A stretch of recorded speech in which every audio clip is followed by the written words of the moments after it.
me tocó a mí y ustedes dos renuncian a mi cargo. Es un pacto renunciativo absolutamente prohibido, que por lo general aparece dentro de la misma sucesión algún hijo que muere y queda la esposa o los hijos de ese muerto, y por supuesto patea el tablero y anula todo, porque eso no hay duda ninguna de que no tiene ninguna valoración.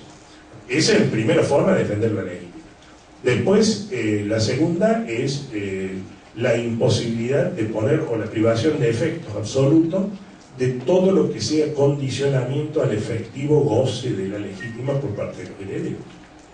Y en tercer lugar, la opción que le da el 3603 al sucesor, que se encuentra con un legado de renta vitalicia, cuya renta se pone a sacar cálculo y resulta que es superior a la porción disponible. En ese caso le da la opción, la ley, tanto el Código de Vélez como el Código Nuevo, para que opte por respetar y darle la porción que le corresponde, o directamente darle la porción disponible, si desea conservar su legítima.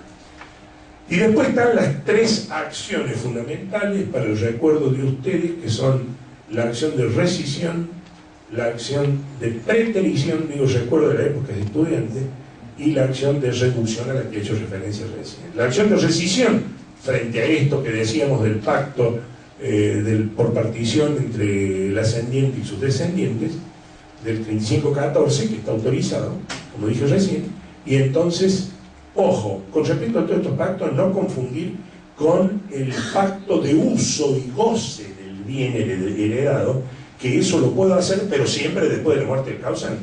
Eso también está en el código, que nos hagamos la división. Murió papá y resulta que tiene todos estos bienes que he mencionado recién en el ejemplo que puse, pero resulta que no queremos hacer la división todavía, porque puede ser antieconómica hacer división en este momento, o no nos ponemos de acuerdo. Bueno, distribuyamos estos bienes para que cada uno goce efectivamente de cada uno de esos bienes. Eso ya estaba en el Código de Vélez después de la partición privada, y con mayor razón en la legislación nueva. La acción de rescisión, bueno, que es la que va precisamente contra esta persona que se encuentra perjudicado por este pacto, por esta partición por el ascendiente, y se da tanto para el que tuvo de menos como para el que no existía, por supuesto siempre y cuando no queden bienes para satisfacer sus necesidades de legítima, ¿no es cierto? Y después está la acción de preterición, la vieja querella in officio sin testamenti, que es precisamente de los romanos, que es precisamente la acción de preterición. Preterir, dejar de lado. Yo tengo 4 hijos y nombro beneficiario de mis bienes a un tercero, o a un quinto, a un tercero ajeno totalmente a la sucesión. En ese caso, recuerden ustedes el 3715, que era una regla de interpretación en realidad en el Código de Vélez. Sigue estando acá. ¿Y qué preveía la regla de Vélez? Caía toda la institución. En ese caso, defendía a capa y espada Vélez los derechos de legitimación. La jurisprudencia fue interpretando a medida que pasaba el tiempo, década del 30, década del 40, bueno, con los argumentos de que en realidad lo que este hombre quiso es beneficiar a esta persona. Entonces, no estaría en juego ningún derecho involucrado si respetamos esta intención y le damos la porción disponible a este tercero. La jurisprudencia empezó a hacer esta interpretación a contrapelo absoluto de la ley del 3715, y al final se hizo tan generalizada esta interpretación que la ley 17711 lo modificó al 3715 y estableció ese criterio precisamente de otorgarle la porción disponible. Con la diferencia que en este momento, en aquella época se llamaba, hasta el 31 de junio, se llamaba legatario de cuota a este señor, y ahora se le llama heredero de cuota, ¿no es cierto? Con lo cual terminó la discusión esa de que si el legatario de cuota es sucesor universal o sucesor particular, ¿se acuerdan?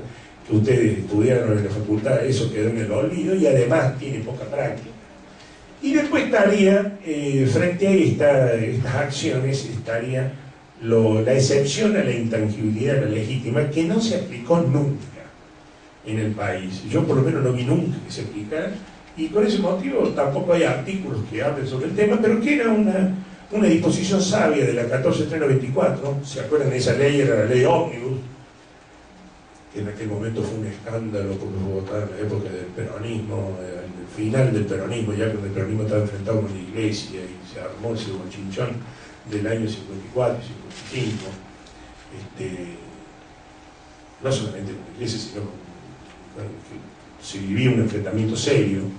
Esa época el discurso de Perón del 5 por 1, ¿se acuerdan? Bueno, no se acuerdan, pero leyeron los libros. La verdad que yo también leí los libros porque era muy chico. Pero bueno, ese enfrentamiento terrible se terminó votando a las 6 de la mañana esa ley. Que ahora veo que todos salen ahí con cara de trasnochados después de... Bueno, como para que creamos que trabajan. Pero en aquella época era todo un escándalo, votó una ley a las 6 de la mañana y en medio de un enfrentamiento terrible. Entonces esa ley 14.394 es la ley ómnibus.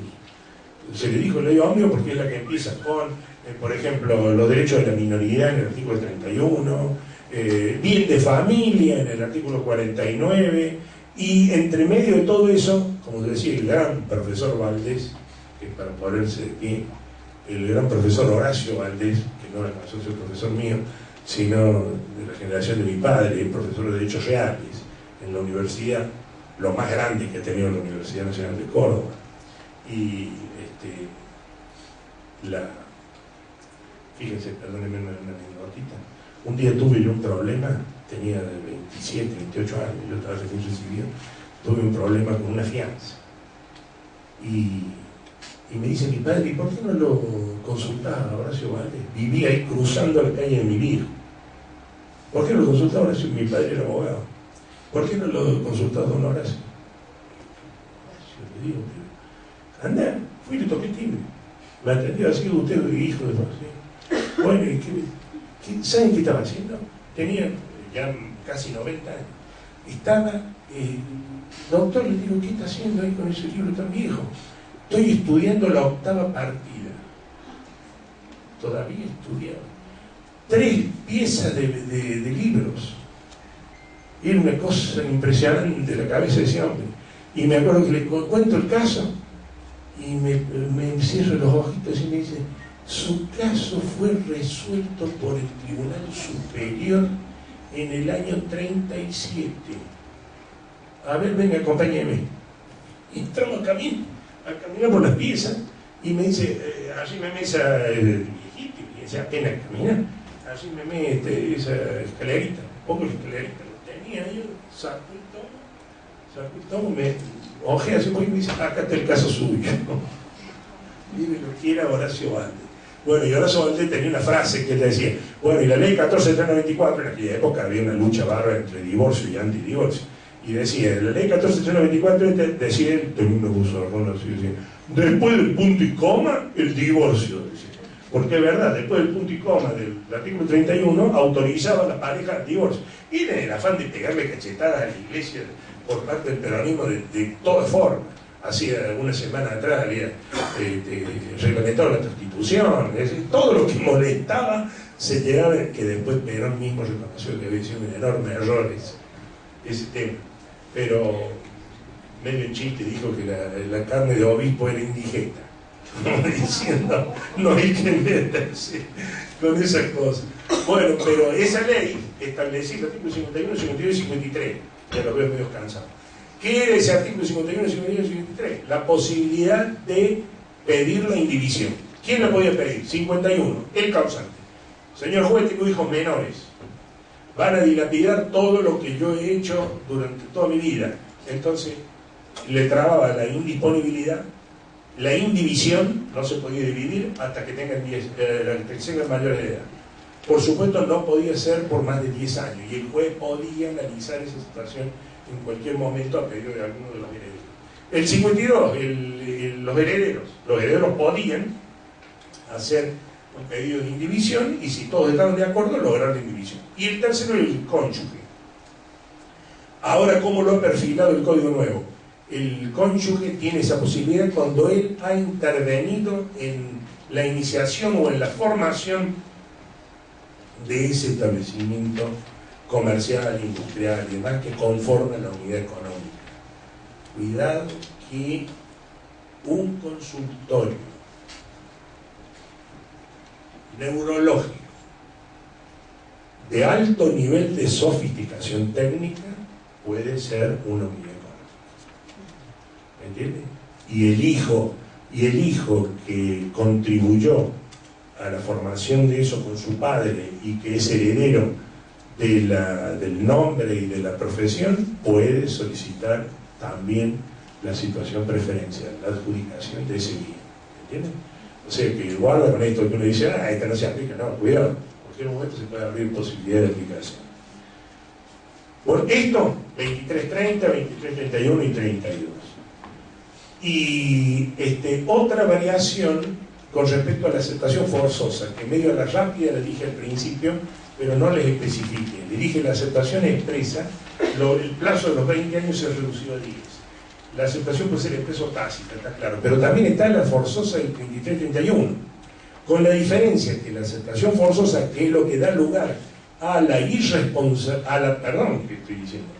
responsabilidad absoluta en la confusión patrimonial del heredero por las deudas del causante, es como lo establecía el código. El código decía, 3331, el que no habiendo aceptado ni repudiado la herencia, primera condición, para decir que estaba en una actitud de reticencia absoluta frente a la sucesión.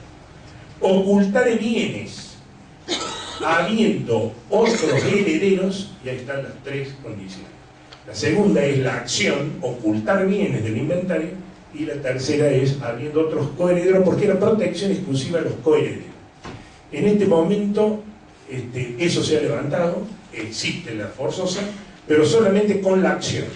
Todo heredero que oculta bienes, tenga o no tenga coherederos, no es más protección a los coherederos, sino a los legatarios, a los acreedores, a quien se siente perjudicado, tiene la posibilidad de quedar como aceptante forzoso, y entonces, y lo sanciona y dice, no solamente no va a poder tener derecho alguno sobre el bien ocultado, sino que también le agrega como novedad esto, no va a poder renunciar, que el Código de Ley le permitía renunciar. Entonces quedaba con una responsabilidad penal por haber robado o ocultado bien, pero no se hacía cargo de las deudas, ¿me entienden? La posibilidad de renuncia la tenía siempre. Acá le prohíbe la posibilidad de renunciar y le agrega, y no exige para nada que existan otros coherederos. ¿Me escuchan 5 minutos más? La administración. ¿Qué hacemos con la administración? ¿Se acuerdan Bueno, los testamentos, gente amiga, no ha variado para nada. El testamento cerrado sí se eliminó, pero los otros, por acto público, sí, exactamente igual. Toda esa puesta en escena, donde el testador se dirige al escribano, elige los modos por los cuales se va a dirigir, o le presenta una minuta con las disposiciones, o lo hace en forma oral. Todo eso sigue exactamente lo mismo con pena de nulidad, con la diferencia que es bastante menos formal, no exige como el Código de Vélez, que era copia del sistema francés directo, esto es copia del Código de Francia actual, del 2010, entonces directamente eso de que los testigos están parados y están escuchando que el testador, frente a la lectura personal de parte del escribano, contesta, sí, efectivamente, ese es mi último voluntad, todo eso se saca. Y entonces se saltea todo eso y se directamente firmarán los testigos y el causante, y se terminó con toda esa parodia, digamos, de... Está bien, porque lo que querían hacer los franceses en ese sentido es un acto oral que tiene un acta, ¿no es cierto? Bueno, el testamento oral no tiene variación ninguna, el testamento cerrado no existe más, los militares y especiales no existen más. Con respecto a la partición está esto preferencial que ya les dije, y el derecho a la licitación incorporada. La colación no tiene vida independiente, sino que está dentro de la partición, en la regulación, pero eso en la práctica no tiene ninguna importancia. El valor del bien colacionable ya se los dije, y quedaría el tema de la administración. 3382, perdón, era el Código de Vélez con respecto al tema este. ¿Y qué decir el Código de Vélez? Bueno, ahí traía una serie de artículos en los cuales era bastante confuso el tema, pero la doctrina lo había dividido en dos etapas. Una primera etapa iba, concretamente, ¿qué hacía el heredero? En primer lugar, el único gestor es el heredero. Ese es el administrador natural de la herencia. Ahí no hay duda ninguna. Código nuevo y código viejo. Pero resulta que el Código de Vélez, siguiendo los precedentes franceses de 1804, dividía y hacía, una cosa era el heredero en esta administración, lo que puede hacer desde el momento de la muerte hasta el momento de la aceptación definitiva de la herencia, y otra cosa eran las atribuciones que tenía desde la aceptación definitiva hasta la adjudicación, o sea, el auto interlocutorio que adjudicaba los bienes y quedaba firme. En la primera etapa, el derecho que tenía el heredero este administrador era el gestor, pero en realidad era un conservador de los bienes de la herencia. Entonces se encontraba seriamente limitado.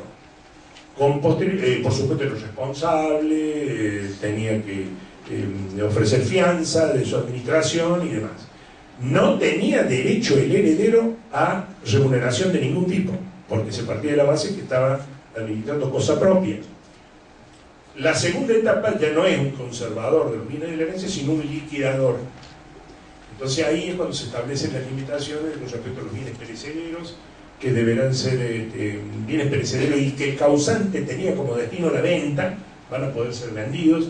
Los bienes muebles necesitan autorización del juez previa vista al resto de los herederos, y los bienes inmuebles, el Código de Vélez establecía, era sumamente rígido en ese sentido, y establecía no solamente autorización del heredero, autorización del juez, sino también remate público.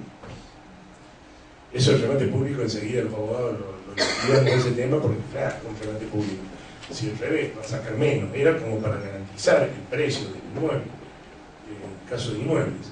Y entonces los jueces aceptan para la venta de autos, recorte de diarios, informe en todo caso a las compañías de seguro, cuáles son la evaluación que tiene el automotor, en fin y demás. Bueno, el Código Nuevo, ¿qué es lo que hace? El Código Nuevo distingue bien una cosa, perdón, a todo esto que pasó entre medio. Vélez organiza así, y entre medio aparecen los códigos procesales, y aparece la figura del administrador judicial de la herencia, que no tiene ningún correlato con el código de fondo. Por eso se decía, la forma de hacer que se coordine una cosa con otra es aceptar que el heredero administrador, que es el administrador y que es el gestor de todos los negocios, precisamente en virtud de ese poder que él tiene, otorgue poder a una persona determinada o a uno de los herederos, y por general se elige el más competente, para que haga la función de administrador, con el advenimiento del cónyuge, que es el socio mayoritario. Porque no se olviden que junto con la muerte y la distribución de los bienes está la disolución de sociedad conyugal, es decir, es el que tiene la mayor parte. Bueno, entonces así subsistieron los códigos procesales de todas las provincias con este llamado administrador judicial, que por lo general se lo hace por cuerda separada. Cuando se pide eso en tribunales, lo primero que se pide es desglose el señor juez, y una cosa es la sucesión y otra cosa es la administración con pedido de rendición de cuentas y demás. Bueno, este administrador, con los códigos procesales, le dan posibilidad de honorarios de acuerdo al trabajo que está realizando. ¿Qué hace el Código Nuevo? El Código Nuevo organiza un poco mejor este asunto y entonces establece dos etapas diferentes. Una etapa que es la de indivisión y otra etapa del heredero administrador directamente. Y respeta las mismas normas con respecto a los bienes perecederos, con respecto a los bienes muebles, con respecto a los bienes inmuebles, fianzas, obligaciones, responsabilidades, exactamente lo mismo, pero haciendo esta diferenciación. Desde el punto de vista técnico, yo creo que es mejor el Código de Vélez, porque lo que realmente cambia la situación del heredero es la aceptación. Entonces poner como tope la muerte del causante, perfecto. Termina la etapa con la aceptación definitiva, ahí tiene determinadas atribuciones. Comienza la segunda etapa, desde la aceptación ya está actuando como liquidador absoluto hasta la etapa final, hasta que se le pone su nombre directamente, la hijuela, de acuerdo a la partición. Creo que eso teóricamente responde mejor, está mejor armadito, pero desde el punto de vista práctico, evidentemente, que es lo que sobresale en el código, la práctica. Desde el punto de vista práctico, y en especial para los abogados, creo que va a ser preferible hacer esta diferenciación.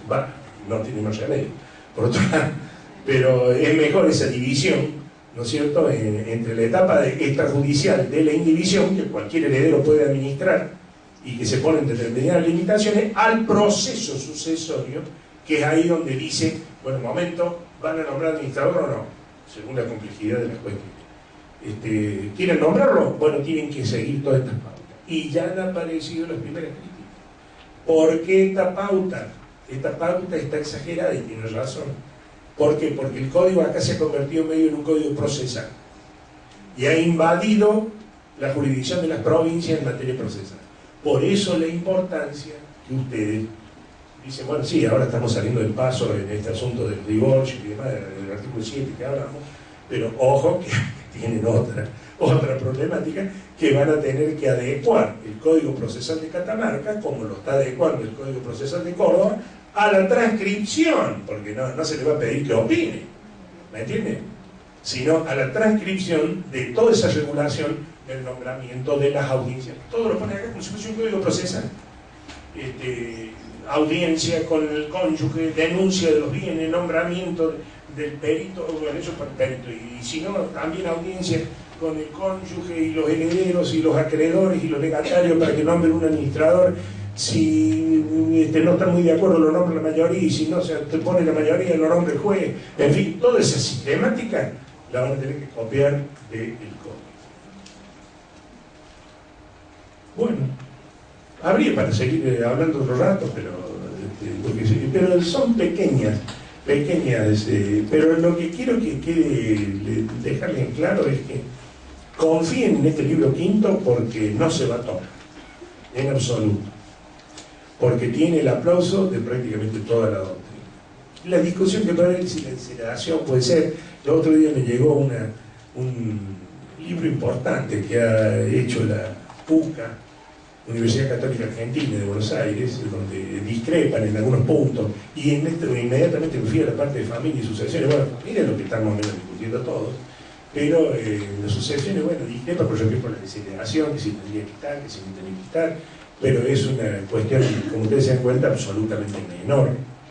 Todo lo demás está muy bien plasmado, muy bien hecho por gente técnica. Han intervenido mucho la Universidad del Litoral, la Universidad de Tucumán, es decir, gente del interior, gente de valía, junto también con la UBA, ¿por qué no? Y se le ha consultado mucho al doctor Belucio, que es un gran conocedor, sobre todo, del Código Civil francés. No se puede prescindir de Belucio cuando se trata de hablar del Código Civil francés. Belucio tiene comunicación directa con tribunales de Francia, porque siempre le gustó todo lo que sea codificación francesa, y está al último grito, como diríamos, no de la moda, sino de lo que se interpretó, no se interpretó, de las tendencias y demás que tiene Francia, del Tribunal de Casación, y por supuesto, se imaginan la enjundia de Belucio, el nivel intelectual que tiene Belucio, y bueno, y era uno de los que estaba absolutamente en contra de los tribunales no, sino de las reformas en materia de familia. O sea que les vuelvo a decir, la parte correspondiente a sucesiones, pese pequeños detallitos, pero no tiene críticas, y como digo, recepta todo lo que la jurisprudencia y los congresos, sobre todo, y las jornadas. Y a ustedes les recomiendo especialmente las jornadas. La única forma de ponerse, porque están medio remisos en escribir sobre el tema. Es evidente que están esperando alguna movida rara, porque sí, no, estamos acá rato en contacto con los libreros, y tal cosa, y fulano no, pero que está muy grande, fulano tiene que conseguir la colaboración de algún joven, pero que coincide mucho con él, en fin. Pero el asunto es que no sale muy poco, ¿no es cierto?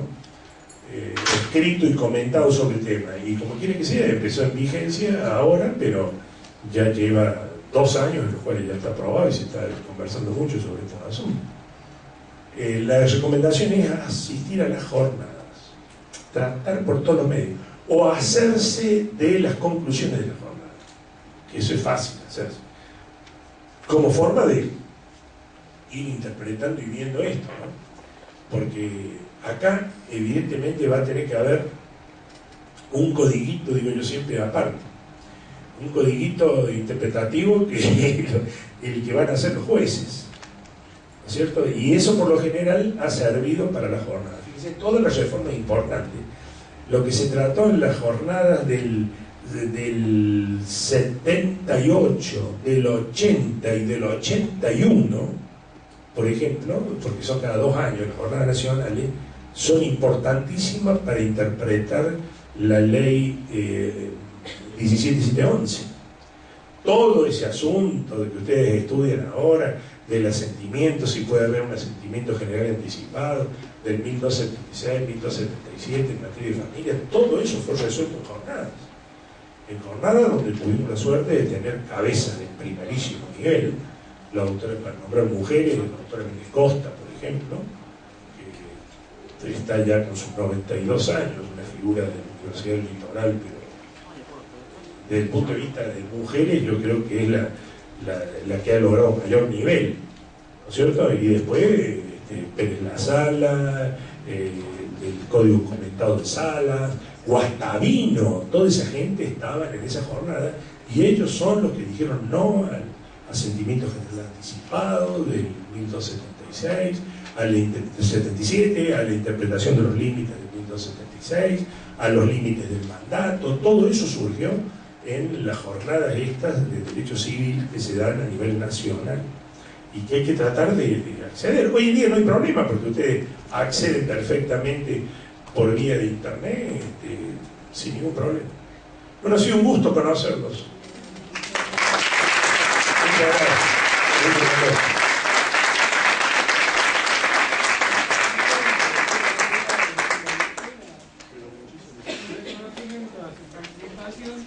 Con esto damos por finalizado este primer seminario que abarcó todos los temas, por lo menos la mayoría de los temas de la reforma del Código Civil. Vamos a